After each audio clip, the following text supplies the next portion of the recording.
जय हिंद एवरीवन, स्वागत है आपका वी नेशन 111 के एक नए एपिसोड में, जहां आपके लिए लेकर आते हैं इंडियन डिफेंस की प्रमुख अपडेट्स को। सबसे पहले तो चैनल को सब्सक्राइब करना मत भूलिएगा। आज के अपने अपडेट की हम शुरुआत करने वाले हैं मुख्यतः एलसीए नेवी को लेकर आई एक बड़ी अपडेट से।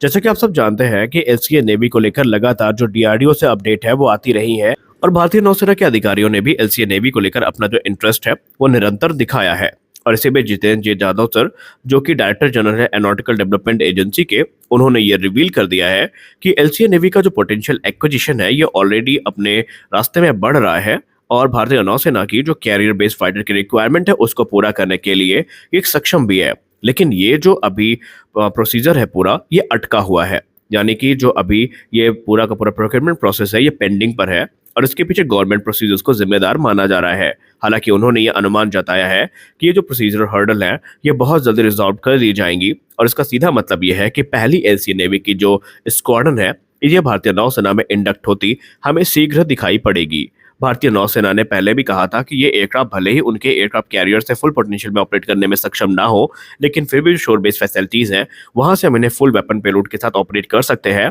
और भारतीय नौसेना के रिक्वायरमेंट को पूरा करने में ये कहीं हद तक सक्षम भी है। और यही कारण है कि 2022 से ही एलसीए नेवी की जो स्क्वाड्रन है इसको इंडक्ट करने की जो कवायद है वो शुरू करी गई थी, और डीआरडीओ और भारतीय नौसेना दोनों के द्वारा जो एफर्ट्स है ये दिखाए गए थे। अब अगर हम रिपोर्ट्स की बात माने तो ये जो नई स्क्वाड्रन होने वाली है indigenous LCA navy fighter aircraft की, ये भारतीय नौसेना की जो रिक्वायरमेंट है इंडियन ओशन रीजन में इसको काफी हद तक पूरा करने में सक्षम भी है। और ये हमारे लेटेस्ट एयरक्राफ्ट कैरियर यानी आईएनएस विक्रांत में लैंड भी कर सकती है और वहां से टेक ऑफ भी कर सकती है। भले ये सारी चीजें लिमिटेड पेलोड के साथ ही क्यों ना करी जाए। एक्विजिशन को लेकर जो हमारे सीनियर ऑफिशियल हैं उन्होंने मीडिया से बात करते हुए ये बताया कि ये सेल्फ रिलायंस और डिफेंस टेक्नोलॉजी दोनों के लिए काफी इंपॉर्टेंट है, क्योंकि सही मायने में आत्मनिर्भरता हमें इसी क्रम में मिलेगी। और एलसीए नेवी का जो इंडक्शन है ये मुख्य तौर पर भारतीय नौसेना के उन रिक्वायरमेंट्स की पूर्ति के लिए काफी इंपॉर्टेंट है, जो कि मिग 29K के एयरक्राफ्ट कैरियर में शिफ्ट होने के बाद वहां पर एक गैप जो क्रिएट होगा उसको पूर्ण करेंगी। आपको यहाँ पर बताते चले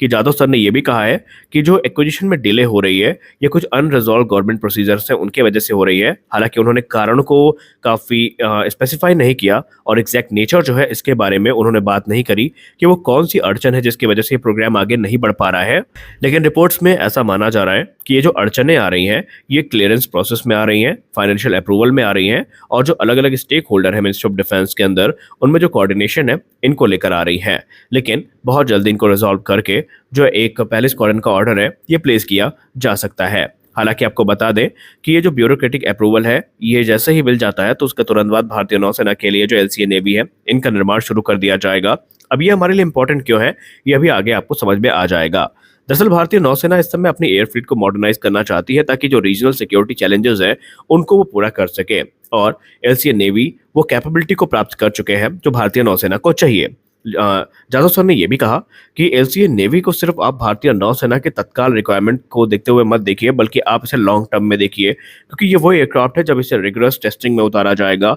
और ये एक्चुअल कंडीशन में फ्लाई करेगा, भारतीय नौसेना के मिशंस को एग्जीक्यूट करेगा, तब हमें यह भी पता चलेगा कि इस प्लेटफॉर्म में कमियां क्या क्या है, और इन कमियों को हम रिजॉल्व करेंगे, और उसका बेनिफिट ये मिलेगा कि ये प्लेटफॉर्म लगातार मैच्योर होता जाएगा, और जो डेटा हम प्राप्त करेंगे वो हमारे लिए बहुत ही वैल्यूएबल होंगे, क्योंकि उनका इस्तेमाल टेडबीएफ निर्माण में भी हमें देखने को मिलेगा। और यही कारण है कि डीआरडीओ चीफ हो या फिर आडा के हमारे अधिकारी हो, ये सब चाहते हैं कि भारतीय नौसेना लिमिटेड नंबर्स में ही सही पर एलसीए नेवी को खरीदे, क्योंकि एलसीए नेवी वो प्रोग्राम है जिसे 2018 में खुद भारतीय नौसेना काफी ज्यादा इंटरेस्टेड इसको लेकर के, लेकिन बाद में भारतीय नौसेना की तरफ से इस प्रोग्राम में जो इंटरेस्ट है वो नहीं दिखाया गया, और वो ट्विन इंजन एयरक्राफ्ट के लिए इंसिस्ट करते दिखाई पड़े थे। दरअसल एलसीए नेवी की कहानी अभी से शुरू नहीं हुई, बल्कि इस पूरे मामले को तूल मिलना तब शुरू हुआ जब 6 फरवरी 2023 को भारतीय नौसेना के पायलट्स के द्वारा एलसीए नेवी को जो न्यूली कमीशन एयरक्राफ्ट कैरियर था आईएनएस विक्रांत उस पर लैंड किया जाता है। लेकिन उससे भी पहले 2018 में भारतीय नौसेना ने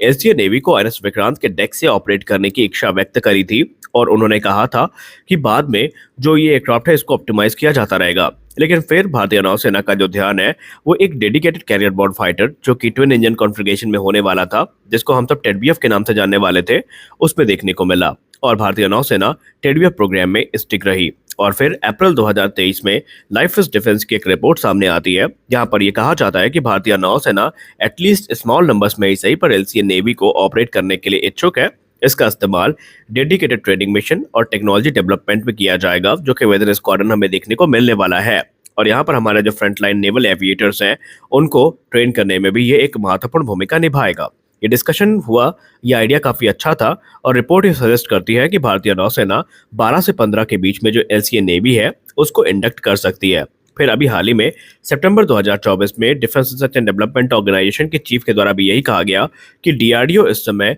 8 से 10 नेवल जो प्लेटफॉर्म है तेजस के, इनको पुश कर रही है भारतीय नौसेना के सामने, ताकि भारतीय नौसेना अपने रिक्वायरमेंट को पूरा करने के लिए इनका इस्तेमाल कर सकती है। लेकिन जो फाइनल कॉल है, यह भी भारतीय नौसेना के द्वारा आनी है और डीआरडीओ की तरफ से कहा गया टेडबियर तो विकसित किया ही जा रहा है, लेकिन तब तक रिक्वायरमेंट को पूरा करने के लिए जो एलसीए नेवी है, इसका इस्तेमाल किया जा सकता है या इसका उपयोग किया जा सकता है। और बहुत सारे इसके बेनिफिट भी हैं अगर एलसीए नेवी को इंडियन नेवी की सर्विस में इंडक्ट कर लिया जाता है तो। सबसे बड़ा एडवांटेज जो हमें देखने को मिलेगा वो ये है कि टेस्ट टीम और फ्रंटलाइन फ्लायर्स के बीच में जो एक गैप है, उसको ये ब्रिज करने का काम करेगा। इसके अलावा जो एलसीए नेवी है, अगर इंडक्ट कर लिया जाता है तो इसका इस्तेमाल रिगरस नेवल एविएशन में किया जाएगा, जो कि प्लेटफॉर्म को इम्प्रूव करने में काफ़ी महत्वपूर्ण भूमिका निभाएगा। और जो लर्निंग हमें मिलेगी, उसका इस्तेमाल हम या उसका उपयोग हम टेडबियर प्रोग्राम में कर पाएंगे। क्योंकि अभी जो हॉक ट्रेनर भारतीय नौसेना इस्तेमाल करती है ट्रेनिंग पर्पस के लिए, ये शोर बेस्ड स्क्वाड्रन से तो इजी है ऑपरेट करने के लिए, लेकिन आप इन्हें एयरक्राफ्ट कैरियर के डेक से ऑपरेट नहीं कर सकते और ये स्वतंत्रता आपको एलसीए नेवी को इंडक्ट करने के बाद मिल जाएगी। तो ये सब प्रमुख कारण जो है एलसीए नेवी के इंडक्शन को और भी ज़्यादा इंपॉर्टेंट बना देते हैं। और ऐसे में अगर एलसीए नेवी इंडक्ट कर ली जाती है तो फिर हमारे लिए जो हमारे नए पायलट्स होंगे, इनको स्टॉप और ऑपरेशन के लिए ट्रेन करना भी काफ़ी ज़्यादा ईजी हो जाएगा, जो काम अभी हम बाहर से करते हैं। एलसीए नेवी को लेकर भारतीय नौसेना का इंटरेस्ट निसंदेह बढ़ता जा रहा है और जो पॉसिबिलिटीज़ है, ये भी स्पष्ट है कि आने वाले समय में ये जो एयरक्राफ्ट है भारतीय नौसेना की सर्विस में देखने को मिले। अच्छा, भारतीय नौसेना के लिए इंपॉर्टेंट ये इसलिए भी बन जाते हैं क्योंकि अभी तक ट्रेनिंग के लिए मिग 29 केयूबी वेरिएंट का इस्तेमाल किया जाता रहा है और तकरीबन 40 की संख्या में जो मिग 29 केस है, ये सर्विस में है और हमारे पास 2 एक्टिव एयरक्राफ्ट कैरियर है। इस बात को आपको ध्यान में रखना होगा और हमें तकरीबन प्रत्येक एयरक्राफ्ट कैरियर में 20 से 25 एयरक्राफ्ट की जरूरत है। यानी कि हमें जो शोर बेस स्क्वाड्रन है, इनको हमें या तो विक्रांत पे मूव करना पड़ेगा या विक्रमादित्य पर मूव करना पड़ेगा और ये एक बहुत बड़ी अपॉर्चुनिटी बन जाती है स्वदेशी फाइटर्स को इंडक्ट करने की। ये बात अलग है कि 26 की संख्या में जो राफेल एम है, ये खरीदे जा रहे हैं, लेकिन आपको पता होना चाहिए कि वो एयरक्राफ्ट अभी डील भी फाइनलाइज नहीं हुई है